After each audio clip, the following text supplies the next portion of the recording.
నాగరాజు అమ్మవారిని, సరస్వతీదేవిని స్తోత్రం చేత తపస్సు చేసి ఆవిడ యొక్క అనుగ్రహాన్ని పొంది ఆవిడ సాక్షాత్కారాన్ని పొంది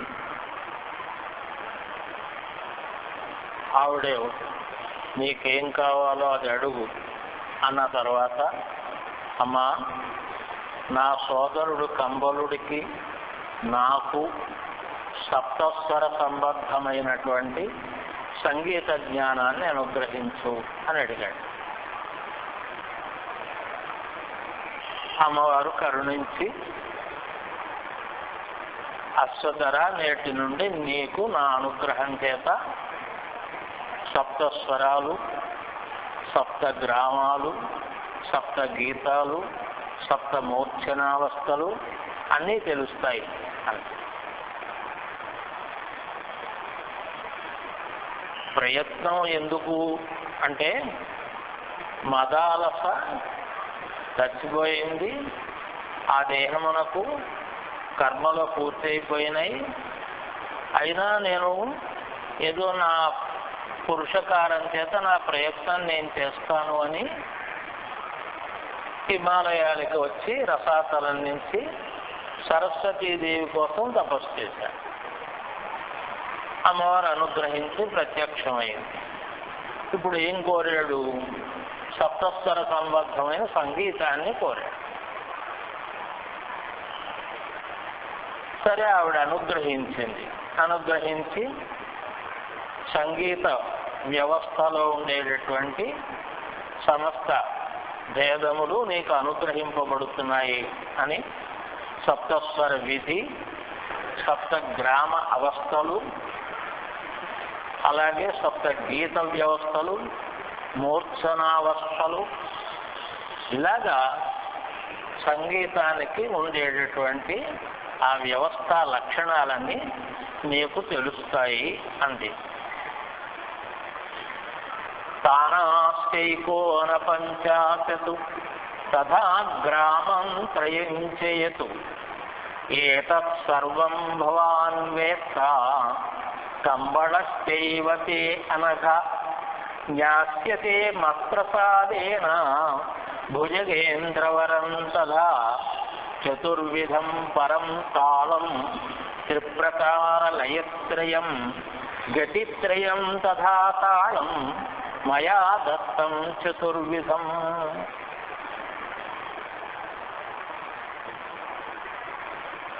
నలభై 49 తాళ వ్యవస్థలు.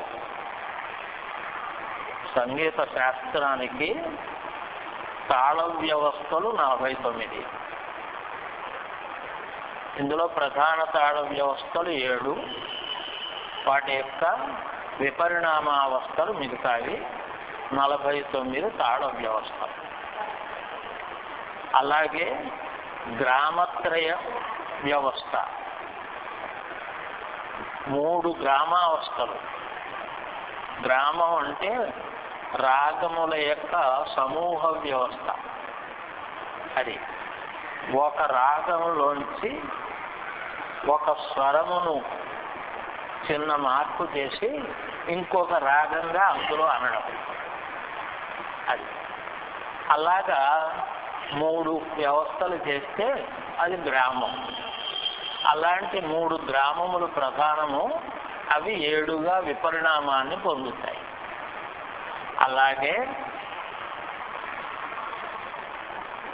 మిగతా విషయాలు చతుర్విధం పరం తాళం త్రిప్రకార లయత్రయం గతిత్రయం తాళం మయాదత్తం చతుర్విధం. అలాగే లయస్వరూపాలు, లయ విధానములు ముఖ్యంగా 3, ఆ తర్వాత దానికి అనేక విపరిణామాలు ఉంటాయి. ఇలాగా అలాగే 4 ప్రధాన గతులు. ఇవన్నీ సంగీత శాస్త్రానికి ఏ ముఖాంతర్గతమైనటువంటి వ్యంజనాది వ్యవస్థలు అన్నీ ఉన్నాయో అవన్నీ కూడా నీకు నేను అనుగ్రహిస్తున్నాను. మీరు స్వర్గ మధ్య పాతాళ లోకాల్లో సంగీత ప్రణేతలవుతారు. మీ ద్వారా సంగీతము వ్యాప్తి చెందుతుంది అని అమ్మవారు అతనికి అశ్వతరుడికి వరాన్నిచ్చి సరస్వతీదేవి అంతర్ధానం అయింది. ఇప్పుడు ఈ సంగీతం ఏం చేస్తాడు, అసలు ఎందుకోసం అని బయలుదేరాడు, ఈ సంగీతంతో ఏం చేస్తాడు? చచ్చిపోయిన వాడిని బతికిస్తాడు అంటే అసలు శరీరమే లేదు, అక్కడ ఉపాధి లేదు, దానికి జరగవలసిన కర్మలన్నీ జరిగిపోయినాయి, ఏమీ లేవు అక్కడ. అంచేత అసలు ఈ ప్రయత్నమే, నా ప్రయత్నం నేను చేస్తాను అని బయలుదేరాడు. పురుషకారంగా నా ప్రయత్నం ఏదో నేను చేస్తాను అని తను ఒక స్థిర నిర్ణయం చేసుకుని బయలుదేరాడు అనమాట. అలాగా బయలుదేరిన తర్వాత ఇదిగో అమ్మవారు అనుగ్రహించిన తర్వాత అన్నదమ్ములు కైలాస శిఖర స్థితులై హిమాలయం దగ్గరే ఉన్నారు కదా, ఆ కైలాస పర్వతం దగ్గరికి వెళ్ళి పరమేశ్వరుడి దగ్గరికి వెళ్ళి ఆయన అనుగ్రహం కోసం సప్తస్వరాలతోటి గానం చేయడం ప్రారంభం చేశారు. ఇది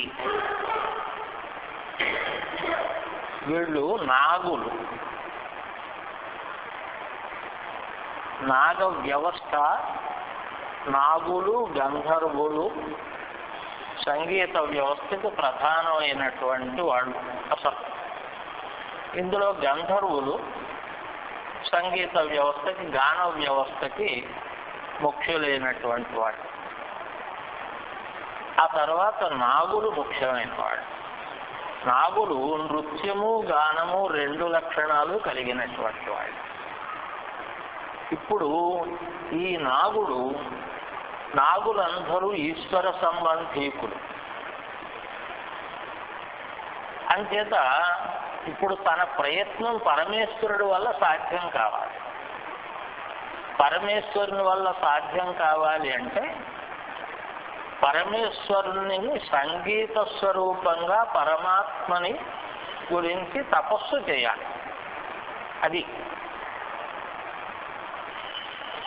తపస్సు కీర్తన వ్యవస్థలోనూ చేస్తారు, కేవలం స్వర వ్యవస్థలో చేస్తారు, మంత్ర వ్యవస్థలో చేస్తారు, యోగ వ్యవస్థలో చేస్తారు. అది ఆ దేవుడి యొక్క సంస్కార విశేషాన్ని బట్టి అలా ఉంటుంది.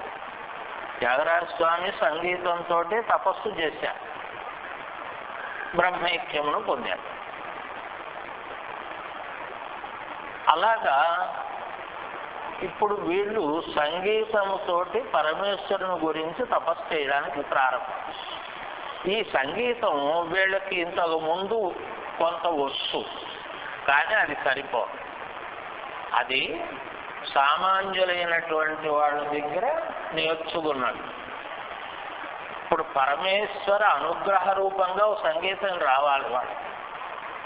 కనుక సంగీత సాహిత్యములకు అసలు అక్షర స్వరూపానికి బ్రహ్మము యొక్క ప్రతిబింబ వ్యవస్థకి ఒక కారణమైనటువంటి అమ్మవారి యొక్క అనుగ్రహంగానే సంగీతం రావాలి. అది ఇప్పుడు నీ సంగీత గురువు ఎవరు అంటే సరస్వతీదేవి అని చెప్పాలి. అది అతని యొక్క ముఖ్యమైన ఉద్దేశం. సంగీతం ఎవరి దగ్గర నేర్చుకున్నారు? నువ్వు, సరస్వతీదేవి. అందుకని వీళ్ళు లోకానికి గురువు లోకం. సరస్వతీదేవి దగ్గర ఆమె అనుగ్రహం చేత సంపాదించిన సంగీతంతో తపస్సు చేస్తే ఏ దేవత గురించి తపస్సు చేస్తే ఆ దేవత ప్రత్యక్షం అవ్వవలసిందే. అది వీళ్ళ లక్ష్యము పరమేశ్వరుని ఎందు. కానీ పరమేశ్వరుని గురించి తపస్సు చేయడానికి ఓ గురువు దగ్గర ఓ మంత్రం తెచ్చుకోవాలి. తెచ్చుకుని ఆ గురువు చెప్పినటువంటి విధానంగా తపస్సు చేయాలి. ఇప్పుడు వీళ్ళు సరస్వతీదేవిని గురువుగా చేసుకుని ఆవిడ దగ్గర నుంచి మంత్రం తెచ్చుకున్నారు. అది ఈ శాస్త్రం వాడికి మంత్రలక్షణంగా వచ్చింది. అది ఊరికే నేర్చుకున్నటువంటిది గాను మరొకలాగా వచ్చినటువంటిది కాదు. మంత్రలక్షణంగా వచ్చినటువంటి శాస్త్రము అది మార్గదర్శకమవుతుంది, సార్వకాలికంగా ఉంటుంది. అలా కాకుండా ఎవరి దగ్గర నేర్చుకుని లేకపోతే అలాంటి దాన్ని అభ్యసించి దాన్ని మనం వేలంపాట్లో పెడితే అది ఈ జీవుడికి జీవన విధానంగా ఉపయోగిస్తుంది తప్ప పరానికి ఉపయోగించేది కాదు. త్యాగరాజస్వామి కీర్తనల్ని కచేరీ చేసి 3 గంటలు ₹1,00,000 పుచ్చుకుంటున్నారు. త్యాగరాజస్వామి ఏం పుచ్చుకున్నారు?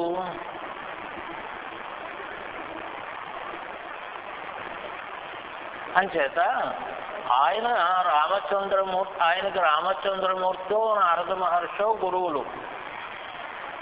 నారద మహర్షి గురువు, రామచంద్రమూర్తి గమ్యము. అది ఆయన.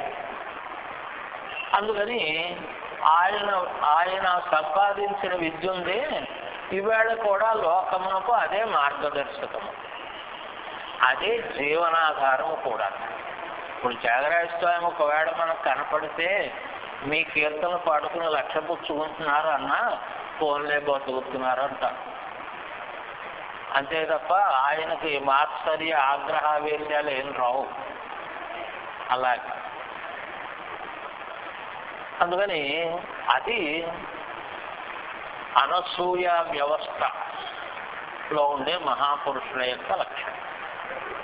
ఇప్పుడు పరమేశ్వరుణ్ణి ప్రత్యక్షం చేసుకోవాలి. 2 నాగులు, వాళ్ళకి సంగీతం ప్రధానమైనటువంటి విషయము. ఆ సంగీతం పరమేశ్వరునికి ప్రధానమైన విషయం. సంగీతమునకు నృత్యమునకు అధిష్టానమైనటువంటి వాడు పరమేశ్వరుడే. అంచేత ఆయన దగ్గర మిగతా వాళ్ళు సైడ్స్ వాయించేవాళ్ళు. అందుకని అటువంటి పరమేశ్వరుణ్ణి ఈ సంగీతము చేత తృప్తిపరిచి ఆయన దగ్గర నుంచి తాను ఒక వరం సంపాదించాలి. అది అందుకని అలాంటి పరమేశ్వరుణ్ణి తృప్తిపరచగలిగిన సంగీతం రావాలి అంటే మామూలు మనుషుల దగ్గర నేర్చుకుంటే రాదు. కనుక తన అధిష్టానమైనటువంటి దేవత ఎవరైతే ఉన్నారో ఆ తల్లిని గురువుగా చేసుకుని ఆ విద్యను పొంది ఈ విద్యని అక్కడ తపస్సుకు ఉపయోగించి, అది డబ్బు కోసం ఉపయోగించి కాదు, ఈ విద్యని అక్కడ తపస్సుకు ఉపయోగించి ఆ తపస్సు ద్వారా పరమేశ్వరుడు ప్రత్యక్షమైతే ఇంకో ఉన్నతమైన కార్యాన్ని దాని ద్వారా సాధించడం కోసం ఈ అశ్వతరుడు సోదరుడైన కంబలుడితోటి పరమేశ్వరుడు గురించి తపస్సు చేస్తున్నాడు. అమ్మవారు అనుగ్రహించినటువంటి సంగీతముతో.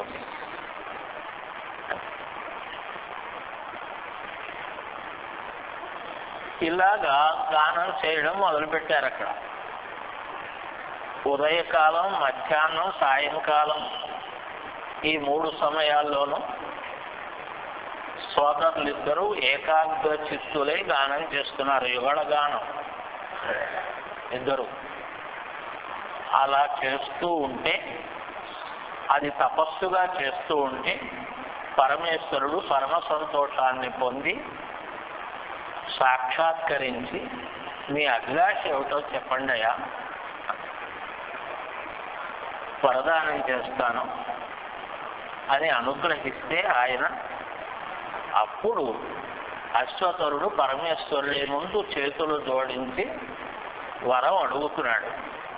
మృతా కువలయాస్య పత్ని దేవా మదాలత తేనైవ వయసా సద్యో దుహితృత్వం ప్రయాతు మే జాతి స్మృత యథా పూర్వం తద్వక్షాంతి సమన్విత యోగిని యోగమాత చ జాయతాం వచనాత్తవా. మహానుభావ, కువలయాసుడు అనేటటువంటి రాజకుమారుడి యొక్క భార్యగా ఉన్న మదాలస అనేటటువంటి ఆవిడ ఇప్పుడు మళ్ళీ నా కూతురుగా జీవించాలి. ఆవిడ చచ్చిపోయింది, దేహం పోయింది, అన్నీ అయ్యాయి. ఇప్పుడు ఆవిడ నా కూతురుగా జీవించాలి. ఎలా ఉండాలో తెలుసా ఆవిడ? తేనైవ వయసా సద్యో దుహిత్రత్వం ప్రయాతుమే. చచ్చిపోయినప్పుడు ఏ వయస్సులో ఉందో ఆ వయస్సులో రావాలి, నా కూతురు అవ్వాలి. నా కూతురు అనే భావం ఆవిడకు ఉండాలి, నాకుంటుంది. ఆవిడ కూడా మా నాన్నగారు ఈయనే అనేటటువంటి భావం. ఇంతకుముందు ఆవిడకు నాన్నగారు ఇంకో గంధర్వుడు, ఇప్పుడు అది కాదు. నేను ఆవిడకి తండ్రి అనే భావం ఆవిడకు ఉండాలి. జాతి స్మృత యథాపూర్వం. ఇంతకు ముందు కువలయాసుడితోటి వాళ్ళ తల్లిదండ్రులతోటి ఏ రకమైనటువంటి స్మృతి ఉందో ఆ స్మృతి కూడా ఆవిడకు ఉండాలి. అలాగే తద్వత్ శాంతి సమన్విత. అప్పుడు ఏ సహన లక్షణాదులు అయితే ఉన్నాయో అవన్నీ ఆవిడికి ఉండాలి. ఇవి కాకుండా ఇప్పుడు ఉండవలసినటువంటి ఇంకొక విశేషం ఒకటి ఉంది. ఆ విశేషంతో కలిపి ఉండాలి. యోగిని యోగమాతాచ. ఇప్పుడు ఆవిడ యోగినిగా ఉండాలి, యోగమాత కావాలి. యోగులైన వాళ్ళకి తల్లిగా ఉండాలి. అలాంటి ఆవిడిని నాకు నీ మాట ద్వారా అనుగ్రహించు అన్నాడు. పరమేశ్వరుడు తథాస్తు అన్నాడు. అన్న తర్వాత అన్నతమ్ములిద్దరూ మళ్ళీ హిమాలయం దగ్గర నుంచి తమ ప్రసాద స్థలానికి వచ్చాడు. కామంచేమానుధ్యాయన్ గురుత్వం పితృభూజనం శ్రాద్ధావసానే ప్రాశ్నీధ మధ్యమం పిండమాత్మన తక్షణాదేవ సా శుభ్రూ భవతో మధ్యమాత్మనాత్ సముత్పత్యది కళ్యాణి యథా రూప యథామృత. పరమేశ్వరుడు వాళ్ళకి వెళ్లే ముందు మాట చెప్పాడు. మీరు మీ రసాతలానికి వెళ్ళిన తర్వాత ఆవిడికి నువ్వు శ్రాద్ధక్రియ చెయ్యి. ఇప్పుడు తండ్రిగా నువ్వు శ్రాద్ధక్రియ చెయ్యి. శ్రాద్ధావసానంలో 3 పిండాలు పెడతారు కనుక ఆ మధ్య పిండాన్ని నువ్వు తిను. నువ్వు తినినటువంటి ఆ క్షణంలోనే నువ్వు కోరుకున్నట్టుగా నీ మధ్యమ పణంలోంచి 3 పడగలు కలిగినటువంటి స్వరూపం అశ్వతరుడు. అంచేత నీ మధ్య పణంలోంచి మధ్య పడగలోంచి ఆ పిల్ల నువ్వు ఎలాగైతే కోరుకున్నావో ఆ విధంగా ఆవిర్భవిస్తుంది. సరే, ఆ మాట గుర్తుపెట్టుకుని వాళ్ళిద్దరూ ఇక్కడికి వచ్చి ఆ విధంగానే చేస్తే మళ్ళీ మదాలస పునర్భవం కలిగింది. ఇప్పుడు ఈ మదాలసని నాగకన్యకల యొక్క రక్షణలో అట్టే పెట్టాడు ఆయన. ఆవిడక్కడ పెరుగుతోంది.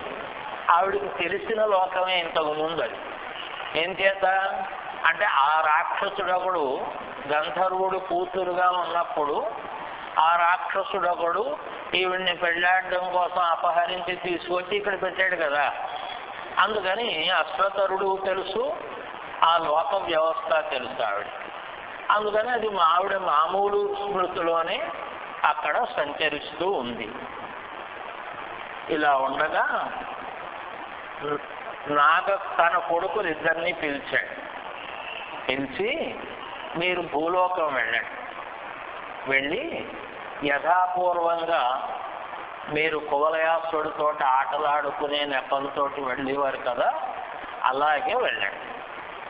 అలాగే అతనితో ఆటలాడుతూ ఏదో ఒక వంక పెట్టి అతన్ని మన లోకానికి తీసుకురండి. పూర్వం ఒక్కసారి ఆ రాక్షస సంహారం కోసం దారి తప్పి వచ్చాడు అంతే, మళ్ళీ ఈ లోకానికి రాలేదు. ఇప్పుడు మీరు ఏదో వంక పెట్టి అతనిని మన లోకానికి తీసుకురండి అన్నాడు. సరే, పిల్లలు వెళ్ళారు. అలాగే అతనితోటి కొద్ది రోజులు ఆటలాడుతున్నా యథాపూర్వంగా, పూర్వం ఎలా చేసేవారు, పగలంతా అతనితో ఆటలాడుకుని సాయంకాలానికి మళ్ళీ లోకానికి వచ్చేవారు. అలాగే కొద్ది రోజులు చేసిన తర్వాత నాగలోకంలో ఒక అద్భుతమైన సంగీత ప్రపంచం ఉంది, అది నువ్వు వినవలసినటువంటిది అని చెప్పి ఆ కువలయాసుడికి దాని మీద ఆసక్తి కలిగించి వాళ్ళు అతన్ని తీసుకుని ఇక్కడికి వచ్చారు. వచ్చిన తర్వాత అతను వస్తూ ఉంటేనే నాగరాజు అతనికి తగినటువంటి స్వాగత సత్కారాదులన్నీ ఏర్పాటు చేశాడు. చేసి మంగళ స్నానాలు చేయించాడు, ఆతిథ్యం ఇచ్చాడు. కొన్ని రోజుల పాటు అక్కడ అట్టే పెట్టుకున్నాడు. అట్టే పెట్టుకుని అతన్ని తన సొంత పుత్రుల కంటే చాలా విశిష్టంగా అతిథిని చూసేటటువంటి విధానంగా, ఒక మహానుభావుని సత్కరించేటటువంటి పద్ధతిగా అతన్ని గౌరవాలు నిలుపుతూ చూస్తున్నాడు. ఇలాగా కొద్ది రోజులు గడిచాయి. ఇతను నాగలోకంలోనే ఆ ఆనందంలో ఆ పిల్లలతో కలిసి ఉన్నాడు. ఇలా ఉన్నటువంటి సందర్భంలో నాగకుమారులు ఏమీ ఎరగనట్లుగా నాగరాజుకు ఆ రాజపుత్రునికి భార్య, ఇది గతంలో భార్య అయినటువంటి మదాలతను చూడటం ఎలా సాధ్యం అవుతుంది అని ఆలోచన చేశారు. తండ్రిని అడిగారు. ఈయన ఆ పిల్లని చూడాలి, అనుకోకుండా చూడాలి. పూర్వం అనుకోకుండా ఎలా చూశాడో ఇప్పుడు కూడా అలా అనుకోకుండా చూడాలి. సరే, నాగరాజుగా దగ్గర ఆయన కూర్చున్నప్పుడు మదాలస ప్రస్తావన చేశాడు. చేస్తే పాపం ఇతను సిగ్గుపడుతూనే నాకు నా ప్రియురాల్ని చూడాలనుంది అన్నాడు. అంటే నాగరాజు అన్నాడు, అది ఎలా సాధ్యం అవుతుందయ్యా, ఆవిడ చనిపోయింది కదా, ఇప్పుడు లేదు కదా, ఎలా చూస్తావు, చూడడానికి 2 మార్గాలు ఉన్నాయి అన్నాడు. ఒక మార్గం స్వప్నంలో చూడాలి, నీకు తదేక ధ్యానం కలిగి స్వప్నంలో కనపడాలి. 2 శంబర మాయా విశేషంగా కనపడాలి. చనిపోయిన వాళ్ళు ఎక్కడున్నారో వాళ్ళని ఆ వయస్సులో ఉన్న వాళ్ళగా ఎక్కడి నుంచో ఒకడి నుంచి ఒక నెపం పెట్టి తీసుకొచ్చి చూపెట్టాలి. అది ధృతరాష్ట్రుడు, గాంధారి, కుంతీదేవి వానప్రస్థంలో ఉండగా వ్యాస మహర్షి వాళ్ళని పరామర్శించడానికి వెళ్ళినప్పుడు ధృతరాష్ట్రుడు, అంటే ఇంకా వ్యామోహం ఎలా పోదో చెప్తున్నారు. పుత్రులు ఉన్నప్పుడు వ్యామోహం, పుత్రులు చచ్చిపోయిన తర్వాత కూడా ఏదో కొద్ది కాలం ఉంటే ఉంటుంది ఆ వ్యామోహం. అది కూడా ఒకప్పుడు జ్ఞాపకం వస్తూ ఉంటుంది, లేకపోతే లేదు. ఈ ఉపాధి ధర్మమైన బాంధవ్యాలన్నీ అబద్ధాలు, ఇది నటన అని చెప్పడానికి ఒక శాస్త్ర వ్యవస్థే అవసరం లేదు, లోకానుభవం సరిపోతుంది. కొడుకు చచ్చిపోయాడు, లేదు భర్త చచ్చిపోయాడు, లేదు భార్య చచ్చిపోయింది, ఏడుస్తూ ఉంటారు. ఏదో రాత్రి పోయాడు, పొద్దున్నే అక్కడి నుంచి ఏడుస్తున్నారు. పొద్దున్నే నలుగురు చేరారు, సరే అయింది. ఈ లోపల వాళ్ళు ఎంతకాలం ఏడిస్తే వస్తాడు, నీరసం వచ్చి పడిపోతే నిన్నెవరు చూస్తారు అని కాఫీయో పాలో పట్టుకొస్తారు. ఆ రోజుకి వాళ్ళు వద్దంటారు. వద్దంటే వీళ్ళు కొంచెం బలవంతంగా తాగిస్తారు. తాగించడం అంటే అర్థమేంటి, గుట్టకు వీళ్ళేస్తారేంటి, వాళ్ళే వేస్తారు, మూడు దగ్గర పెడతారు, తాగుతారు. సరే కార్యక్రమాలు అయిపోయి ఇప్పుడు ఉపాధి లేదు అక్కడ. మరుసటి రోజు నుంచి కొంచెం దుఃఖం ఉంటుంది, ఏడుస్తూ ఉంటారు. ఏడుస్తూనే అమ్మా నాకు కాఫీ వద్దు, కొంచెం పాలు అంతే అని మళ్ళీ ఏడుస్తారు, పాలు తాగేస్తారు. అమ్మ నువ్వు భోజనానికి రావాలి, టైం అవుతోంది, ఎలా కూర్చుంటే ఎలాగా అంటే నేను పదిగా స్నానం చేసి భోజనానికి పెడతాను. 10 రోజుల తర్వాత ఎవరో పిలవక్కర్లేదు, వాళ్ళే వచ్చి అక్కడ కూర్చుని ఏవో కబుర్లు చెబుతూ మధ్యలో ఎవరైనా పలకరించడానికి వస్తే ఒకసారి ఏడుస్తాను.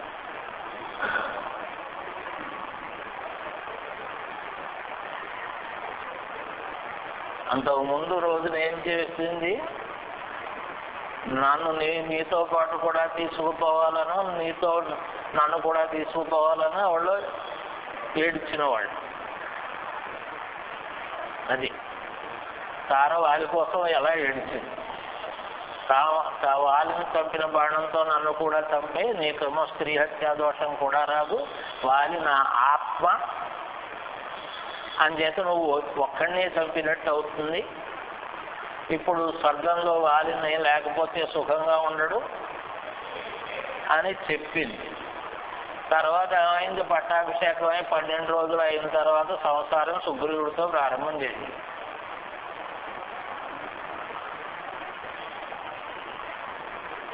ఒకళ్ళు కాదు, ఇలాగ. ఇప్పుడు ఆలోచిస్తే ఎవరికి వాళ్ళకి అర్థమయ్యేటటువంటి లోకానుభవ విషయం ఇది. దీనికి శాస్త్రం చెప్పక్కర్లేదు, ఇదంతా అబద్ధము, తాత్కాలికమైన ఉద్రేక వ్యవస్థ తప్ప ఇది నిజం కాదు. అయితే ఇందులో దోషం ఉందా అన్నారు, లేదు. ఇలా కూడా ఉండకూడదు అని శాస్త్రం అంటుంది. అది ఇలా కూడా ఉండకూడదు. ఇప్పుడు ధృతరాష్ట్రుడు ఇంతకంటే ఎక్కువ వ్యవస్థలో ఉన్నాడు. ఆ వ్యాస మహర్షి వస్తే ఆయన్ని అడిగాడు, ఒక్కసారి నా 100 మంది కొడుకుల్ని చూడాలని ఉందని. అందరూ చచ్చిపోయారు. చచ్చిపోయిన తర్వాత ధర్మరాజు నానా హింసలు పెట్టాడు. చివరికి ప్రభుత్వం మారి కొత్త ప్రభుత్వం వస్తే ఈ ముందు ప్రభుత్వం ఉన్నదంతా ఎలా క్షవరం చేస్తుందో ధృతరాష్ట్రుడి యొక్క రాజ్యం చెప్పింది. అది ఆ ధృతరాష్ట్రుడు ఈ కోశాన్ని ఎలా ఖాళీ చేసేయాలి అని దుర్యోధనుడు చచ్చిపోయిన దగ్గర నుంచి ప్రయత్నం చేస్తూనే ఉన్నాడు. ధర్మరాజు ఏమీ అనలేక ఆయన చెప్పిన పనులన్నీ చేసి అందులోంచి డబ్బులు ఖర్చు పెట్టేస్తున్నాడు. ఒక్క భీముడు మాత్రమే అప్పుడప్పుడు ధర్మరాజు లేకుండా ఉండి ధృతరాష్ట్రుడి దగ్గరికి వెళ్ళి కావచ్చివాడు పెడుతూ ఉండేవాడు, నువ్వు వెదవి అని చెప్పేసేవాడు. మళ్ళీ ధర్మరాజు పక్కన కూర్చున్నప్పుడు నాన్నగారు అంటుండేవాడు. ఈ భీముడి తిట్లు భరించలేక వానప్రస్థానికి వెళ్ళాడు. అక్కడికి వెళ్ళిన తర్వాత కూడా కొంతకాలం గడిచిపోని ఏదో యోగంలో ఉందని చేద్దామని అనుకుని వెళ్ళినవాడు. ఆ తల్లి ఇంకా యోగంలో ఉంది, గాంధారీదేవి. కుంతీదేవి యోగంలో ఉంది. ఈయనకి పుత్ర వ్యామోహం చావలేదు, కొడుకులను చూడాలి అన్నాడు. సరే అయితే ఇవాళ సాయంకాలం వస్తారు, రాత్రి అంతా నీ దగ్గర ఉంటారు, పొద్దున వెళ్ళిపోతారులే అన్నాడు. అని అక్కడే ఉండే నదిలోంచి సూర్యాస్తమయం అయిన తర్వాత కొడుకుల్ని వాళ్ళ స్నేహితుల్ని కర్ణాదులతో సహా అందరినీ బయటికి తీసుకొచ్చారు. తీసుకొచ్చిన తర్వాత ఇక్కడ ఉన్నటువంటి వాళ్ళు వాళ్ళతో ఉన్న బాంధవ్యంతో వాళ్ళందరూ కలిసి ఆ రాత్రి చాలా ఆనందంగా గడిపారు. తెల్లారేటప్పటికి ఏమీ లేదు. మళ్ళీ ధృతరాష్ట్రుడు, గాంధారి, కుంతీదేవి మిగిలే. ఇది శంబరమాయా విలాసం. ఇలాగ తీసుకొచ్చి చూపెట్టాలి నీకు, లేదా స్వప్నంలో చూపెట్టాలి. ఇంతకంటే ఎలా చూపెట్టడం సాధ్యం అవుతుంది అన్నాడు. పాపం రాజకుమారుడు సిగ్గుపడుతూ పోనీ శంబరమాయా విలాసంగా చూపెట్టండి అన్నాడు. అతని స్వప్నంలో చూడడం ఇష్టాను. సరే అయితే నా ప్రయత్నం చేస్తానన్నాడు అశ్వతరుడు. అని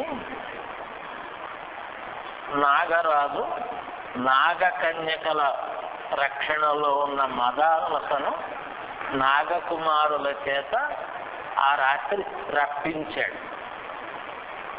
రప్పిస్తే ఆవిడ చూస్తున్నాడు.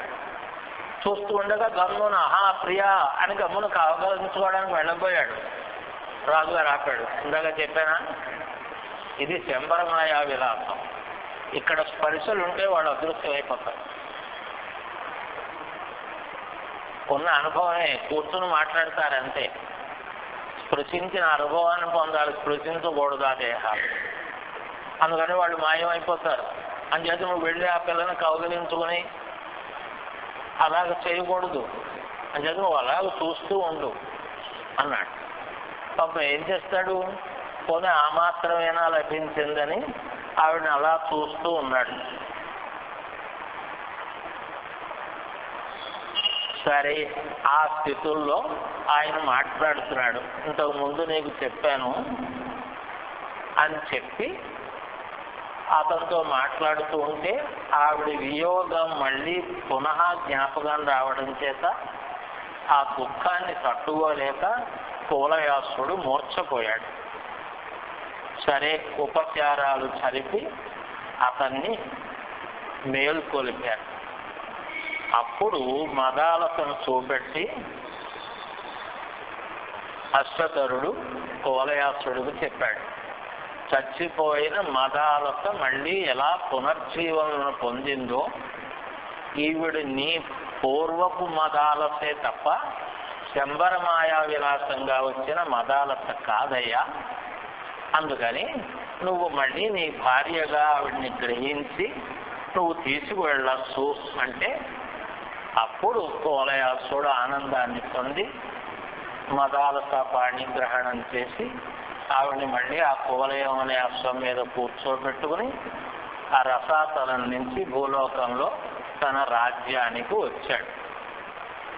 వచ్చిన తర్వాత మళ్ళీ చాలా వియోగం తర్వాత వచ్చినటువంటి వ్యవస్థ కనుక ఆవిడతోటి అనేక రకాలైన కామ ఉపభోగ వ్యవస్థలు చేశారు. పుణ్యక్షయం వాంఛమాన సాపి కామతో భోగత. ఆవిడ కూడా ఇతనికి అనుకూలంగానే ఆ కామభోగముల యందు పాల్గొందిట. ఏం చేతటంటే తన పుణ్యక్షయము పూర్తవ్వాలి. ఆవిడ యందు పాపము లేదు, పుణ్యస్వరూపంగా ఉంది ఆవిడ. ఈ పుణ్యము కూడా క్షయమైతే మళ్ళీ ఆవిడ ఏ పరమేశ్వరుని దగ్గర నుంచి వచ్చిందో అక్కడికి వెళ్ళిపోతుంది. అది అందుకని పుణ్యక్షయం అవ్వాలి. ఈ పుణ్యక్షయం అవడం కోసం పుణ్యక్షయం ఎప్పుడవుతుందంటే ఎదర వాళ్ళకి తృప్తిని కలిగించినప్పుడు, వాళ్ళకి తాను వాళ్ళ యందు అనురాగాది వ్యవస్థల్ని ప్రదర్శించి వాళ్ళ కోరికలను తీర్చినప్పుడు, తన పుణ్యము ద్వారా వాళ్ళకు కావలసిన విశేషాలని కల్పించినప్పుడు ఆ పుణ్యం కూడా క్షయిస్తుంది. మామూలుగా అయితే పుణ్యం చేత వృద్ధి పొందుతుంది నిజానికి. కానీ ఈ పుణ్యము పాపము రెండు వ్యవస్థలు ఉన్నప్పుడు ఇందులో ఏదో ఒకటి పెరుగుతూ ఉంటుంది, ఒకటి ఉన్నది ఉన్నట్టుగా ఉంటుంది, లేకపోతే ఒకటి అనుభవం చేత తరుగుతుంది. పాపాన్ని అనుభవించడానికి ఎవడు ఇష్టపడ్డు కనుక వాడున్న వాడి పుణ్యాన్ని వాడు అనుభవించడానికి ప్రయత్నం చేస్తాడు. దానివల్ల ఆ పుణ్యం క్షీణిస్తుంది, పాపం ఉన్నది ఉన్నట్లుగా ఉంటుంది. అలా కాకుండా ఈ పుణ్య సంబంధంగా వచ్చినటువంటి ఉపభోగాలని ఇంకా పెంచుకోవడం కోసం దుశ్చర్యలు చేసినప్పుడు పాపం పెరుగుతుంది. ఇప్పుడు పాపము లేనటువంటి వ్యవస్థలో ఉన్న పెద్దలు పుణ్యమును క్షీణింపచేసుకోవాలి అన్నప్పుడు ఆ పుణ్యమును చేసుకోవడం కోసము ఎదుటి వాళ్ళకి తాను ఉపయోగించబడినంత వరకు ఉపయోగించబడాలి.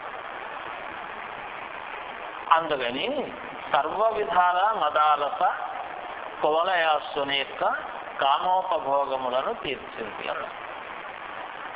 తీర్చకపోతే మళ్ళీ జన్మ ఒకటి రావాలి. దేవస్వరూపంగా వచ్చిన వాళ్ళకి మళ్ళీ దేవతల్లో కలిసే స్థితి ఉన్నప్పుడు ఈ బ్రాటోవర్లు అవి ఉండడానికి వీలు లేదు. అది భీష్ముడు వసువుల వంశంలోంచి వచ్చాడు. 80 వసువుల్లో ఒక వసువు భీష్ముడుగా వచ్చేసాడు. భీష్ముడు ఉన్నంతగానో అక్కడ వసువు ఒకడే ఉన్నాడు, 7 ఉన్నాడు. ఇక్కడ భీష్ముడు శరీరం చాలిస్తే వసువుగా వెళ్ళిపోవాలి. వసువుగా వెళ్ళిపోవాలి అంటే ఇంక పాపం ఉండకూడదు. పాపం ఉంటే వెళ్ళడు, మళ్ళీ మానవుడిగా పుట్టవలసి వస్తుంది. అయితే భీష్ముడి దగ్గర పాపం ఉందా అంటే లెక్కలేనంత ఉంది. ఆయన ధృతరాష్ట్రుడికి ఒక వ్యామోహం ఉంది, భీష్ముడికి ఇంకొక వ్యామోహం. ఆయనకు వంశ వ్యామోహం ఉంది, అఖండ రాజ్య వ్యామోహం ఉంది. అందుకని అధర్మపక్షమైనా సరే ఇటువైపు కూర్చుని ధర్మపక్షం వైపు దెబ్బలాడు ఆ వ్యామోహం వల్ల. మరి ఈ పాపం ఎలా నశిస్తుంది? అందుకని శిక్ష వేయాలి.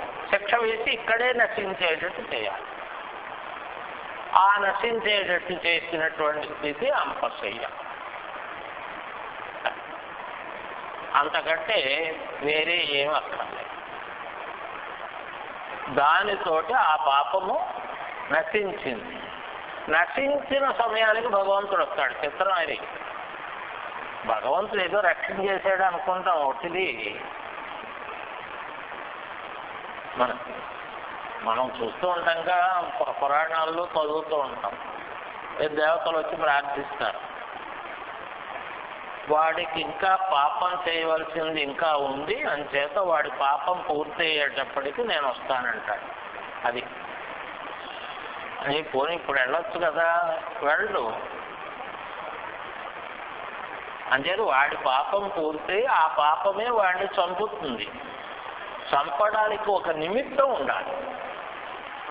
అది ఎవడైనా ఈ దేహం పడిపోవడానికి ఒక చిన్న నిమిత్తం ఉండాలి. అది లేకుండా పడిపోవడం కుదరదు. అది నడుస్తూ నడుస్తూ పడిపోయాడు అంటే అలా పడిపోవడానికి కూడా డాక్టర్ గారు నిమిత్తం చెబుతాడు. అది హార్ట్ స్ట్రోక్ అండి ఇది అని చెబుతాం. అందుకని పడిపోయారు అంటారు. అంచేది ఏదో మనం ఆహా అనుకుంటాం అన్నమాట. అదేదో మనకి తృప్తి.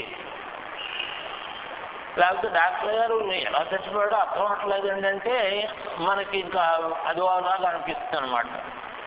అందుకని ఆయన ఏదో చెప్పాలి. అలాగా అంచేత చివరిలో కృష్ణుడు వచ్చాడు. వచ్చి వీడికి ఏదో పాఠాలు చెప్పన్నాడు. చాలా బాగా చెప్పావు అన్నాడు. నేను ఎక్కడ హాస్పిటల్లో బెడ్ మీద ఉన్నాను, పాఠం చెప్పడం పర్వాలేదులే, ఈ బెడ్ ఇంట్లో ఉన్న బెడ్లా ఉంటుంది, అంచేత ఇంట్లో ఉన్న పరుపు మీద పడుకున్నట్టు ఉంటుంది, పాఠం చెప్పన్నాడు. అప్పుడు ఇంట్లో ఉన్న పరుపు మీద పడుకున్నట్టుగా ఉన్నాడు. అంచేత ఆ పాప క్షయమైంది. ఉపదేశం చేత ఆచార్యత్వం అని, లేకపోతే భీష్ముడికి ఆచార్యత్వం లేదు. అందుకని ఇప్పుడు ఈ ఉపాధిని విడిచిపెట్టగానే వసువు అయిపోయాడు. అలాగే ఎవరు ఎందులోంచి వస్తే అందులోంచి మళ్ళీ వెళ్ళిపోవడానికి ఇక్కడ ఏది ఉందో అది పూర్తవ్వాలి. అందుకని ఆవిడ పుణ్యక్షయం వాంఛమాన సాపి కామోపభోగత అన్నారు. అలా తర్వాత కొంతకాలానికి మదాలసాతయే సంజజ్ఞే పుత్ర ప్రథమజస్తత తస్య చక్రే పితానామ విక్రాంత ఇతి ధీమతః తుతుషుస్తే వైభృత్యాః జహాస చ మదాలస సా వై మదాలస పుత్రం బాలముక్తా అనశాయినం.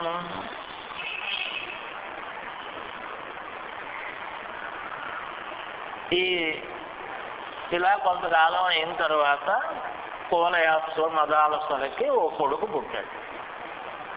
వాడికి కువలయాసుడు విక్రాంతుడు అని పేరు పెట్టాడు. సరే మదాలతో కోరుకుని నేను పేరు పెడతాను వీడికి ఓ పేరు అన్నాడు. పెట్టండి అందాడు. విక్రాంతుడు అని పేరు పెట్టాడు. సరే ఆవిడ ఆనందంగా వాడిని చూసి నవ్వుతోంది. ఎంచేత అంటే వాడు వెల్లకిత్తలుగా పడుకున్నవాడు బోర్ల పడ్డాడు. అంచేత సావై మదాలసా పుత్రం బాలం ఉత్థానశాయినం. మనం కూడా బోర్లా పడితే బొబ్బట్లో ఏమున్నాయి కదా మనకి, అది అంచేత బోర్లా పడ్డాడు అని ఈ బోర్లా పడ్డ పిల్లాడిని చూస్తే నవ్వుతోంది. రోడ్డు మీద నడుస్తూ మనం బోర్లా పడితే నవ్వుతాడు ఎవడన్నా? ఆ బోర్లా పడ్డానికి ఈ బోర్లా పడ్డానికి ఏమైనా పెద్ద తేడా ఉందా?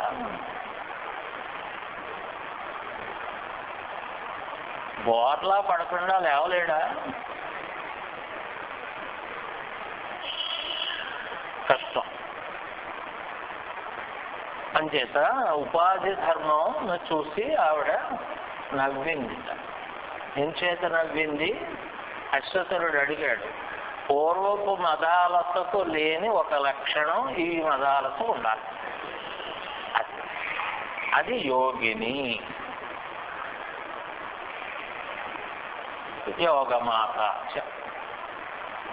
అందుకని బోర్లా పడితే వాడిని చూసి నవ్వుతోంది. ఓహో బోర్లా పడుతున్నాడు అంతే తప్ప నా కొడుకు బోర్లా పడ్డాడు బొబ్బట్లు ఉండాలని నవ్వలేదా? అదా. అలాగే వాడు గునుస్తున్నాడు, ఏదో వచ్చిరాని మాటలు శబ్దం చేస్తాడు కదా, ధ్వని రాదు, వేరే అక్షరధ్వని రాదు, శబ్దం చేస్తూ ఉంటాడు.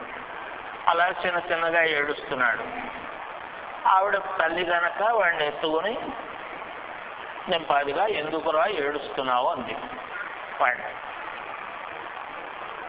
ఎందుకురా ఏడుస్తున్నావని, నానా ఏడుస్తున్నావు ఊరుకో అని, లేకపోతే ఏదో పట్టుకొచ్చి కాదు, వాడిని భుజం మీద ఎత్తుకుని ఎందుకురా ఏడుస్తున్నావు, శుద్ధో శిరే తాత నతేస్తి నామ పంచాత్మక దేహమిదం నతేస్తి నైవాస్య రోదిషి కస్య హేతో అంది. ఒరే అన్నా, ఒరే అనే మాటలో బో తెలుగుది, అది రే సంస్కృతం, రేకి ఓ పెట్టి తెలుగు తీసుకున్నాం. ఉపనిషత్తు రే అంటుంది. అరే అరే అంటే ఆత్మీయమైన పిలుపు.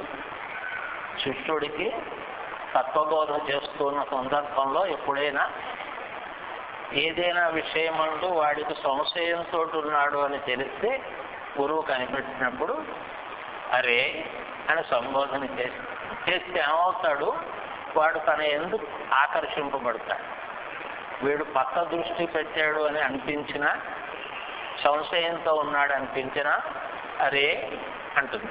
అనగానే అటెన్షన్కి వస్తాడు. అప్పుడు మళ్ళీ చదువుతాడు. అది మంత్రంలో అరే అని పిలిచినప్పుడల్లా ఓహో వీడేదో పక్కదారికి వెళ్ళాడు అని మనం ఆ గ్యాప్లో భావించవలసిన విషయం. అలా అంచేత ఆవిడ పాపం వాడిని రే తాత, తాత అనేది ముద్దుగా పిలిచే పిలుపు కూడాను అందరికీ చెందుతుంది. తండ్రికి చెందుతుంది, కొడుకు చెందుతుంది, తండ్రికి చెందుతుంది మన వ్యవహారంలో. అలా అంచేత రే తాత శుద్ధోసి, నువ్వు చాలా పరిశుద్ధమైన వాడిరా, ఎందుకు ఏడుస్తావు అంది. అంటే ఏమన్నా చెమట పెట్టి ఒక్కపోసి ఏడుస్తున్నాడు పిల్ల అనుకుంటాం కదా, అసలు కాదు. అంచేత ఉక్కపోతలు, ఈ ఉష్ణోగ్రతలు, శీతలత్వాలు ఇవేం నీకు లేవి, నువ్వు పరిశుద్ధుడివి. నతేస్తినామా, నీకు పేరు కూడా లేదు, అందుకని రే అని. కనుక మనం కూడా అలాగే ఇస్తాం. అభ్యాసం అంతా ఉంది, జ్ఞానం మాత్రం పోయింది. అది తల్లి పిల్లవాడిని పేరు పెట్టి పిలుస్తుందా? పిలవదు. ఎందుకు పిలవదు అంటే వాడికి పేరు లేదని కూడా తెలుసు. అది ఏం చేత తనకే పేరు లేదు, తనకే పేరు లేదు అంటే ఎక్కడికైనా వెళ్ళినప్పుడు ఎవరింటికైనా వెళితే ఎవరు అంటే నేను అంటుంది అంతే తప్ప వెంటనే ముందు పేరు చెప్పదు. ఎవరు చెప్పరు, నేను అంటారు. నేనంటే అని అవతలవాడిని అడగాలి, అప్పుడు పేరు చెబుతారు. పేరు చెప్పగానే ఏమైందంటే ఉపాధి ద్వారా ఒకటిగా ఉన్న నేనులు విడిపోయాయి. అంతవరకు ఒక్కటే నేను ఉంది. ఇక్కడ 50 మంది ఉన్నా ఒకటే నేను ఉంది, 50 నేను లేవు. కానీ ఎప్పుడైతే పేరు చెప్పామో నామముతోటి ఉపాధి సంబంధం వచ్చింది కనుక నేను 50గా విడిపోయాయి. కనుక ఎందుకు ఏడుస్తావు, నువ్వు పరిశుద్ధుడివి, నీకు పేరు లేదు. పంచాత్మకమిదం దేహం నతేస్తి, పృథివీ అప్పు తేజస్సు వాయువు ఆకాశ సంయోగాత్మకమైనటువంటి ఈ నీ శరీరం ఉందే, ఈ శరీరాన్ని నువ్వు కాదు. నువ్వు కానప్పుడు ఈ దిక్కుమాల శరీరానికి ఉక్కపోస్తే ఏమి, చెమట పడితే ఏమి, దాని శీతోష్ణ స్థితుల గురించి నీకెందుకు? శీతోష్ణ స్థితులందు సమభావం ఉండాలి అని సమత్వత్రయాన్ని మాట్లాడుతూనే ఉంటాం. అబ్బా ఉక్కగా ఉందండి శాస్త్రి గారు ఫ్యాన్ అయ్యండి అంటూ ఉంటారు. మాట్లాడేది ఏమిటి? శీతోష్ణములందు సుఖ దుఃఖములందు జరా మరణములందు సమత్వమును కలిగి ఉండాలి. ఇది బ్రహ్మము, ఈ ఉపాధికి సంబంధం లేదు. శాస్త్రి గారు సార్ ఫ్యాన్ అయ్యారు. ఎందుకు వచ్చిన దిక్కుమాల ఉపన్యాసం?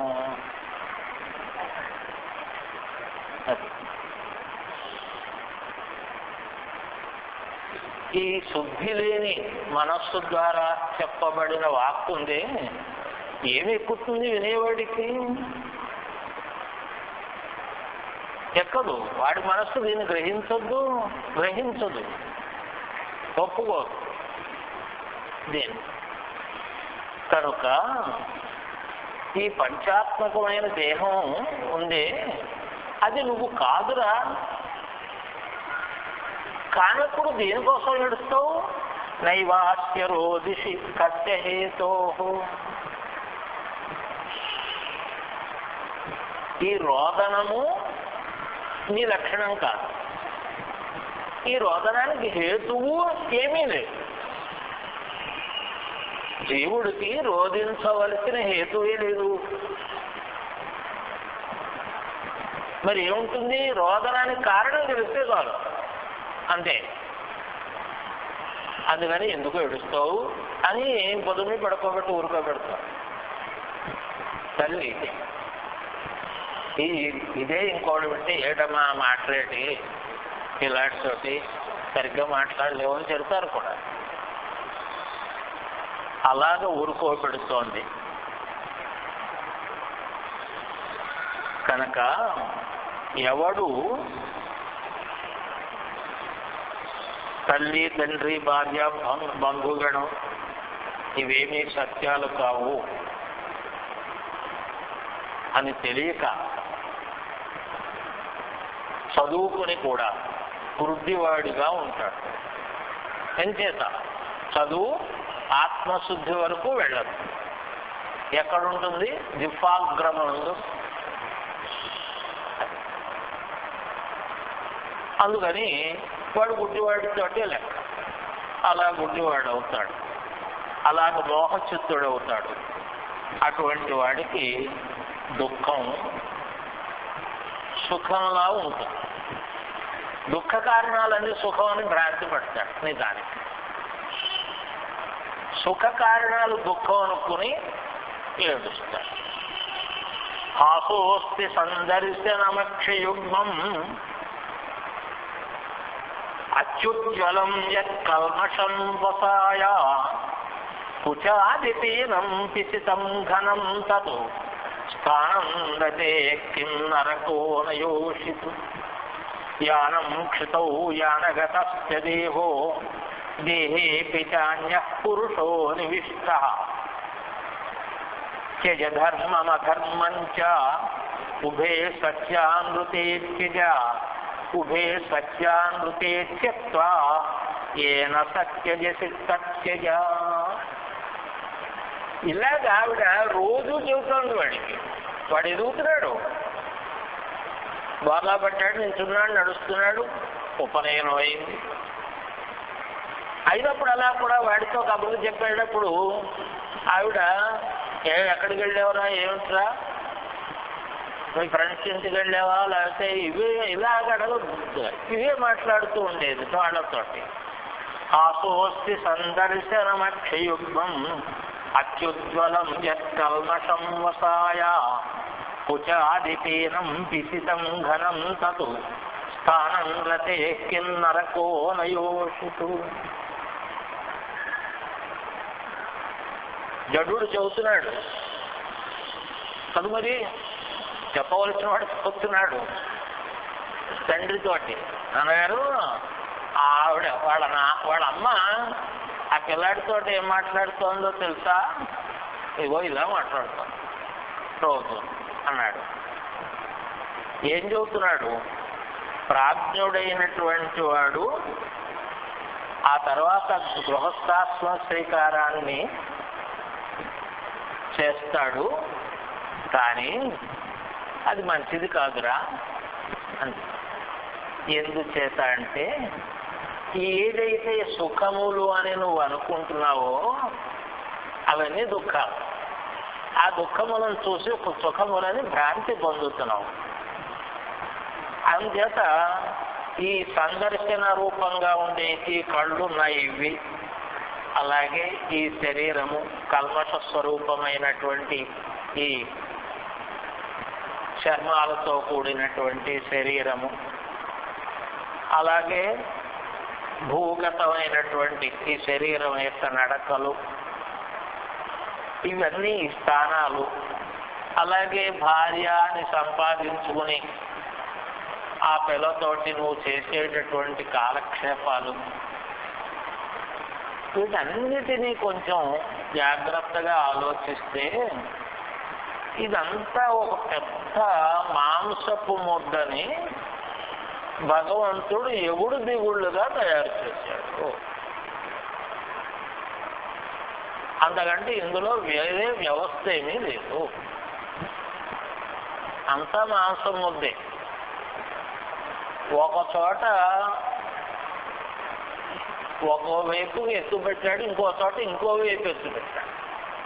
కాళ్ళ దగ్గర పిక్కలు అనే పేరుతోటి వెనకాల ఎత్తుగా చేశాడు. వక్షస్థలం దగ్గర స్తనాలు అనే పేరుతోటి ముందుకు ఎత్తుగా చేశాడు. ఇలాగా ఆ మాంసం ముద్దల్ని సర్దాడు. సర్ది దానికి ఒక ఆచ్ఛాదన చేశాడు. ఇందులో ఈ ఆచ్ఛాదనలో లోపల ఉన్నది ఏమిటో తెలియక ఆచ్ఛాదన చేసిన డిజైన్కి ఆనందిస్తూ, అది కదా ఇప్పుడు వచ్చిన వ్యవస్థ. మొన్న ఒక ఆయన చెప్పారు, అమెరికాలో వాడు బంధువు, ఆయన ఫోన్ చేసి చెప్పాడు, ఆయన లుంగీ కట్టుకుని వెళ్ళాట. వెంటనే పోలీసు వాడు పట్టుకెళ్ళి తీసుకెళ్ళి అక్కడ ఫైన్ వేశాడు. లుంగీ కట్టుకున్నాడు. లుంగీ కట్టుకుంటే ఫైన్ వేశారు, దిక్కుమాల వాళ్ళని తిట్టు ఆయన ఫోన్ చేసి చెప్పారు.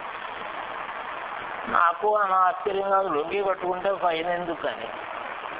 ఏం చేత అంటే బహుశా అది కూడా తీసేసి నడవాలేమో, అంతకంటే విశేషం ఏముండదు. ఎందుకంటే అక్కడ మనం చూస్తూ ఉండేటటువంటి వ్యవస్థలో కనపడుతున్న వాళ్ళు ఉంటారు ఆడపిల్లలు, దానికి పిక్క దిగదు లాగుంటుంది అంతే. ఈ తనుబట్టు దిగదు, ఓ గౌన్ ఉంటుంది పైకి, అలా రోడ్డు మీద తిరుగుతుంది, ఫైన్ లేదు దానికి. వీళ్ళు లుంగి కట్టుకుంటే ఫైన్ ఇచ్చారు.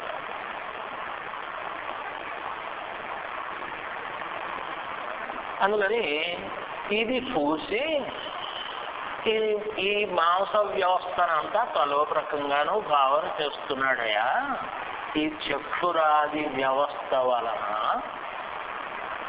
వీటి మోహాదుల వలన కనుక ఈ దేహంలో ఉన్న పురుషుడు ఉన్నాడే, వాడు ఇదేమీ కానటువంటి వాడు కనుక నాయన అని ఇలాగ చాలా విషయాలు రోజు మాట్లాడుతుంది. ఒకే రాసిన దాని అర్థం ఏమిటంటే పాపం వాడితో రోజు చెబుతుంటుంది. అలా కూర్చోబెట్టి అన్నం తినేటప్పుడు ఇవే చదువుతుంది. వాడి దగ్గర వాడు పడుకుంటే పక్కన కూర్చుని ఇవే చదువుతుంది. వాడితో ఏదైనా సరదాగా అమ్మ అని మాట్లాడడానికి వచ్చి అది చదువుతుంది. కొంతకాలానికి వాడు అలవాటు అయిపోయి తల్లి దగ్గరికి వచ్చి అమ్మ ఏదైనా విషయాలు చెప్పు అన్నప్పుడు ఇవే చదువుతుంది. ఇలా చెబుతూ త్యజ ధర్మం అధర్మంచ ఉభే సత్యానుపే త్యజ. ఒరే ధర్మాన్ని విడిచిపెట్టు, అధర్మాన్ని విడిచిపెట్టదు, రెండు విడిచిపెట్టు. ధర్మాన్ని విడిచిపెట్టాలి, అధర్మాన్ని విడిచిపెట్టాలి. అలాగే సత్యమును విడిచిపెట్టు, అసత్యాన్ని విడిచిపెట్టు. త్రికాల వ్యవస్థ రూపంగా నువ్వు భావన చేసేటటువంటి సత్యం ఉంది, అది అబద్ధమే. అసత్యం అంటే దాన్ని పరిచ్ఛిన్నం చేసేసి ఇష్టం వచ్చినట్టు. ఈవేళ డిసెంబర్ 1 అన్నాం. ఏమిటి డిసెంబర్ 1 దిక్కుమాలి ఈ కాలంలో? ఎవడికి డిసెంబర్ 1 ఈవేళ ఈ విశ్వంలో? అందుకని ఇది అసత్యం. అందుకని ఈ పరిచ్ఛిన్న వ్యవస్థ అసత్యం కనుక ఈ సత్యాసత్యాల్ని ఎదురుకొట్టు. కాల వ్యవస్థ ఎందు ఉభే సత్య అందుతే త్యక్త్వ ఏన త్యజసి సత్యజ. ఏ రకంగా అయితే విడిచిపెట్టవలసినటువంటి ఉన్నాయో అవన్నీ విడిచిపెట్టు. అలా విడిచిపెట్టవాడని నేర్చుకుంటే విడిచిపెట్టకూడనిది ఏదో అది నువ్వు అవుతావు. ఇంకా విడిచిపెట్టడం అనే భావం కూడా రాదు. సరే ఇలాగ నడుస్తోంది. ఇంకో కొడుకు పుట్టాడు. మరి ఈవిడేం చేస్తోంది అంటే కామోపభోగముల యందు ఆయనకు సహకారం చేస్తోంది. ఎందుకు చేస్తోందో మొట్టమొదటి చెప్పారు, పుణ్యక్షయం కోసం. అందుకని ఆయన ఎంతవరకు అంతవరకు చేస్తుంది. కనుక ఇలా ఉన్నప్పుడు ఇంకో కొడుకు పుట్టాడు. వాడికి సుబాహు అని పేరు పెట్టాడు. ఎవరు కోలయాస్తుడు. సరే ఆవిడ నేను సుబాహు అని పేరు పెడుతున్నాను వీడికి అంది. ఆవిడ నవ్వితే అంగీకారం అనుకున్నాడు. ఆ పేరు నిర్ణయం చేశారు. సరే వాడి వ్యక్తి దగ్గర నుంచి వాడికి ఇవే కబుర్లు చెప్పింది. వీడిని కూర్చోబెట్టి వాడిని కూర్చోబెట్టి ఇద్దరు కలిపి ఉన్నప్పుడు ఇద్దరు విడిగా ఉన్నప్పుడు ఈ కబుర్లే చెబుతాం. ఆ తర్వాత ఇంకొక కొడుకు పుట్టాడు. వాడికి శత్రుమర్దనుడు అని పేరు పెట్టాడు. రాజు వీడికి శత్రుమర్దనుడు అని పేరు పెడుతున్నాను. వీడు శత్రువు అన్నవాడిని బతకనేవాడు. అంచేత అలాంటి ఏకక్షత్రాధిపత్యాన్ని సంపాదిస్తాడు అని నేను వీడికి శత్రుమర్దనుడు అని పేరు పెడుతున్నాను అంది. సరే, ఆవిడ మామూలుగా మళ్ళీ నవ్వింది. వాడికి ఇలాగే చెబుతాడు.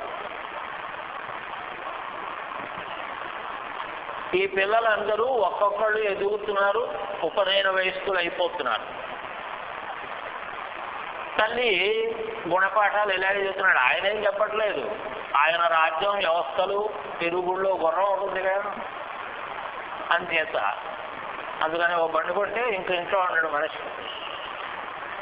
అది బండి లేనప్పుడు నడవలేక ఇంట్లో ఉంటాడు ఆవిడ ఎదురుకుండా. కొత్తగా బండి కొన్నాడు అనుకోండి, ఇంట్లో ఉండడం. కారు కొంటే అక్కడ ఉండడం అని చెప్పి తిరుగుతూ ఉంటాడు. అది ఇంట్లో ఉండేది ఆవిడే మాట్లాడుతోంది వాడితో. ఇలా ఉండగా ఆ తర్వాత ఇంకో కొడుకు పుట్టాడు. పుట్టిన తర్వాత రాజు అన్నాడు, 3 కొడుకులకి నేనే పేరు పెట్టాను, నీకు ఒక ఛాన్స్ ఇవ్వలేదు, అందుకని వీడికి నీ ఇష్టం వచ్చినట్టు పేరు పెట్టుకో అన్నాడు. అంటే అని ఆవిడ మొహం చూస్తే ఆవిడ గ్రహించింది. అలర్క ఇది ధర్మజ్ఞ ఖ్యాతిం లోకే గమిష్యతి అంటాడు. వీడు అలర్కుడు అనే పేరుతోటి ధర్మజ్ఞుడై లోకంలో కీర్తి పొందుతాడు అని ఈ జడుడు సుమతి తండ్రి మొహం చూశాడు. చూసి, నాన్నగారు ఇప్పుడు రాజు ఆవిడ మొహం చూసి ఇదేం పేరు అన్నాడు. ఏమిటి పేరేమిటి? అసంబద్ధం నామం అన్నాడు. దీనికి అర్థం లేదు, ఏమిటి ఇలాంటి పేరు పెట్టావు అని నవ్వాడు. అప్పుడు మదాలస రాజును చూసి, ఇంతకు ముందు మీరు పెట్టిన పేర్లన్నిటికీ అర్థం ఉందా అందిట. లేకపోవడం ఏమి, ముందేనే పెట్టాడు. వాడు విక్రాంతుడు, సుబాహుడు, శత్రుమర్దనుడు అని అర్థవంతంగానే పెట్టాడు. కానీ ఇప్పుడు ఈవిడ అలా అన్న తర్వాత ఈవిడ ఆయన చూసి, ఇంతకు ముందు మీరు పెట్టినటువంటి పేర్లకి అర్థం ఉందా? వదంతి పురుషా ప్రాజ్ఞ వ్యాపినం పురుషాంసత క్రాంతిస్య గతిరుద్దిష్ట దేశాంతరంతుయ సర్వగో న ప్రయాతీహ వ్యాపీ దేహేశ్వరో యతః తతో విక్రాంత సంజ్ఞేయం మత మమ నిరర్థక.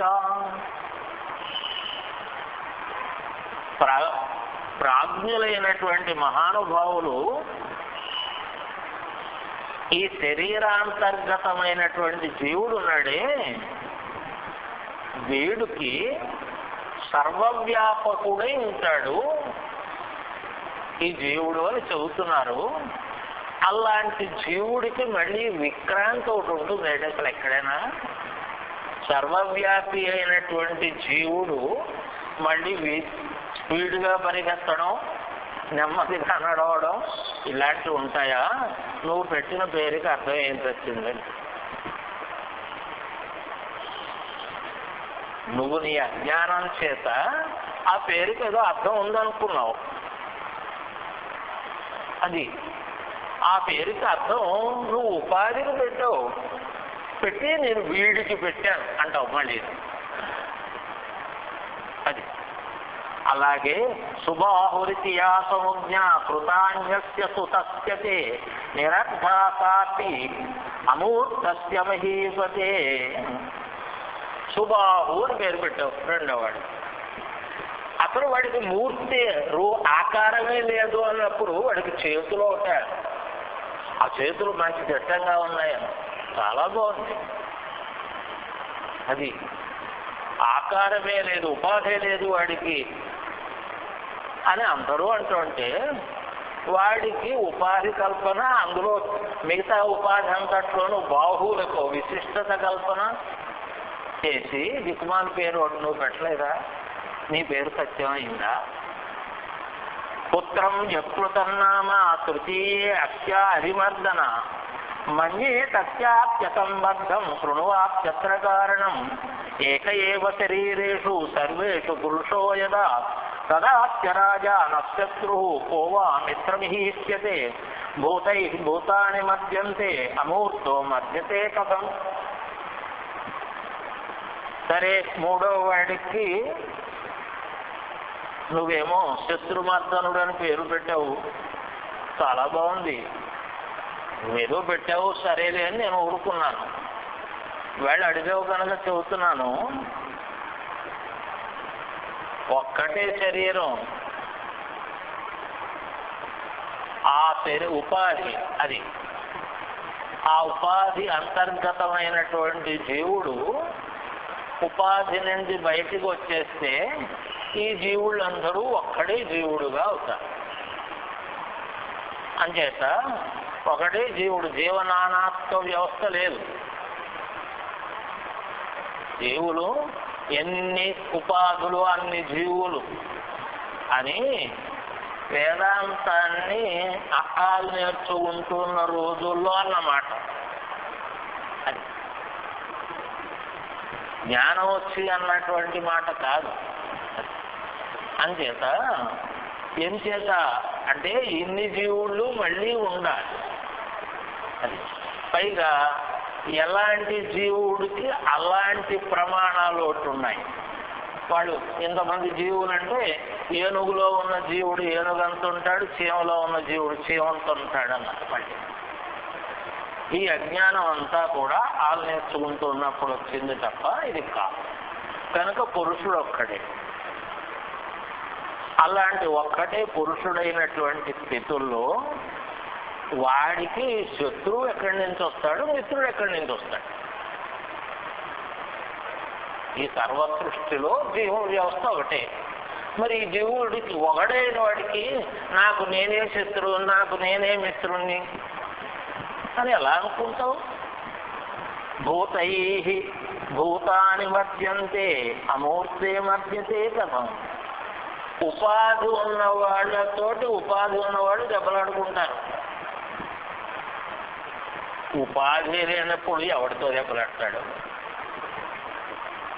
ఉపాధులన్నీ నశించిపోయిన తర్వాత వాడు ఒక్కడే ఉన్నాడు, ఎవరితో దెబ్బలాడతాడు? అందుచేత శత్రుభావం ఒకట, మిత్రభావం ఒకట, దెబ్బలాడ్డాలు ఒకట. దీనికి హరిమర్దన అని పేరు ఒకట, శత్రుమర్దనుడు అని పేరు ఒకట. అంచేత వివేకం ఉన్నవాడు పేరు పెట్టడయ్యా, అవివేకులు పేరు పెడతారు. అంటే సంసార వ్యవస్థలో ఉన్న వాళ్ళందరూ అవివేకులే. అందుకని వాడికి ఒక పేరు పెట్టాలి. పేరు పెట్టడం ఎందుకయ్యా అంటే మళ్ళీ లోక వ్యవహారం అది. పైగా ఈ పేర్లు కూడా ఇప్పుడు ఎంత జ్ఞాన వ్యవస్థకి మారాలంటే అంత జ్ఞాన వ్యవస్థకి మారుతాయి. వీడెప్పుడైనా అమెరికా వెళ్ళినప్పుడు వీసాలో ఉన్న అక్షరాలకి సరిపోయేటట్టుగా పెట్టాలి తప్ప ఇంట్లో వాళ్ళందరినీ కలిపి పెడితే కుదరదని మళ్ళీ ఓ వ్యవస్థ. కానీ ఇవే పూర్వం అలా కాదు, అందరు శుభ్రంగా కమ్మ దగ్గర నుంచి అందరినీ కలిపి పెట్టిస్తారు అలాంటి. అందుకని ఏ పేర్లు ఏమిటి, పేరు ఏమైనా నిజం అయిందా? పైగా నువ్వు పెట్టిన పేరుతోటి లోకంలో పిలుస్తారా? నువ్వు పెట్టిన పేరుతోటి నువ్వే పిలవవే వాడిని. ఆడికి పేరు పెట్టి అక్కడేమో రాయించి అన్నీ చేసి వాడినేమో చంటాడా పెద్దాడా అని పిలవడం, లేకపోతే ఇంకోటి ఏదో వేరే పేరెట్టి పిలవడం. అంటే నువ్వు పెట్టిన పేరుతోటి నువ్వు పిలవకపోతే లోకం ఏం పిలుస్తుంది కనుక. అంచేత లోకంలో వాడు వ్యవస్థలోకి వెళ్ళినప్పుడు అసలు పేరేమీ లేదు, కేఎస్ అనే అంతే. ఈ పేరు ఎవరు రాయించలేదు కంచంలో. అది అలా అడిగితే కానీ అక్కడ ఉన్నవాడికి ఆఫీసులో తెలియదు కేఎస్ఎన్ గారు వచ్చారంటే ఈసారి చూసి రాలేదండి అంటాడు. పూర్తి పేరు పెడితే ఆయన ఎవరండి అని అడుగుతాడు. అంచేత అక్కడో పేరండి. ఒకడికి ఇన్ని పేర్లు లోకంలో నీ అనుభవానికి ఉన్నప్పుడు, ఇన్ని పేర్లు ఉండవు అని నీకు తెలిసినప్పుడు, నువ్వు పెట్టిన పేరు కూడా అబద్ధం అనే జ్ఞానం నీకు కలగాలి కదా. అప్పుడు ఈ శరీర ఉపాధికి పేరు ఎందుకు అనే ఊహ రావాలి కదా.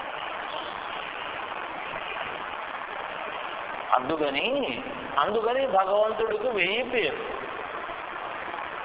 అది భగవంతుడికి 1000 నామాలు. 1000 కాదు 1,00,000. కొంత మరిగింది ఏం లేదు. ఇంకా మనకు ఒప్పుకుంటే పెంచి 1,00,000 నామాలు రాయొచ్చు. అలా ఇన్ని పై చదువుకోలేము, అవును మాకు టైం సరిపోదు అన్నప్పుడు అష్టోత్తర శతం, లేకపోతే అందులో షోడశం అని మనమే. అంచేత ఇన్ని పేర్లు పెట్టి నువ్వు మాట్లాడుతున్నావు అంటే అర్థం ఏమిటంటే అసలు వాడికి పేరు లేదని అర్థం. అసలు వాడికి పేరే లేదు కనుక అందరూ తలో పేరు పెట్టారు కనుక వాడికి 1000 పేర్లు వచ్చాయి. అందుకని ఈ పేర్లన్నీ నువ్వు పెట్టినటువంటి పేర్లన్నీ సరిపోయేనా, నీ పెట్టిన పేరు సరిపోకపోవడానికి కనుక ఈ అలర్క శబ్దం కూడా వ్యావహారిక శబ్దమే అని అనుకో. ఏదో ఒకటి అనాలి కదా వాడిని. అంచేత నువ్వు శత్రుమర్దన అన్నావు, నేను వీడిని అలర్క అన్నా. పొల్లయ్య అని పేరు పెట్టు. పొల్లయ్య అని పేర్లు ఉన్నవాళ్ళు ఓ పెద్ద సినిమా డైరెక్టరు మహానుభావుడు. మరి పొల్లయ్య అని ఎందుకు పేరు పెట్టారు? ఏమో ఎందుకో పెట్టారంటే. ఇప్పుడు ఆ పొల్లయ్యకి అర్థం ఏమిటి చెప్పంటే, ఆ పెట్టినవాడు ఉంటే అడగాలి. అందుకని అలాగా నువ్వు పెట్టిన పేర్లకు అర్థం ఉందా, నేను పెట్టిన పేరుకు లేకపోవడానికి అన్నీ వ్యవహారిక దశలోనేవయ్యా. అందుకని నేను అలర్క అన్నాను. ఈ పేరుతోటి వీడు లోకంలో పిలువబడతాడు, పేరు మారదు, ఈ పేరుతోటి పిలువబడతాడు. ఎందుకు చెప్పిందో తెలుసా? మొగుడికి వాళ్ళ నాన్న అమ్మ పెట్టిన పేరు మారిపోయి ఇప్పుడు తన దగ్గరకు వచ్చేవాడు వేరే పేరు వచ్చింది. వాడి ఆ ఋతధ్వజుడు పేరు వెనక్కిపోయి ఈ గుర్రం పట్టుకుని తిరుగుతాయి పౌరయాత్రుడు. అంచేది వీడు అలా ఉండదు. నేను పెట్టాను కదా వీడికి పేరు, ఈ పేరుతోటే ఖ్యాతి పొందుతాడులే పర్వాలేదు అని తాను పెట్టినటువంటి పేరు వ్యవహార దశలోనే ఆవిడ అంగీకరించు. ఉపాధి నామరహితత్వమైన జీవ వ్యవస్థను గురించి మాట్లాడి, ఆ జీవ వ్యవస్థలో నువ్వు ఊహిస్తున్న ఉపాధి ఒకటి ఉంది కనుక ఆ ఉపాధికి నేను ఈ పేరు పెట్టాను, అంతవరకునే దీని సత్యత్వ ప్రతిపాదన అని ఆయనతో నమ్మించి చెప్పి ఆవిడ సంతోషింపచేసింది. ఆయన నవ్వి అంగీకరించాడు అన్నారు. స్వస్తి.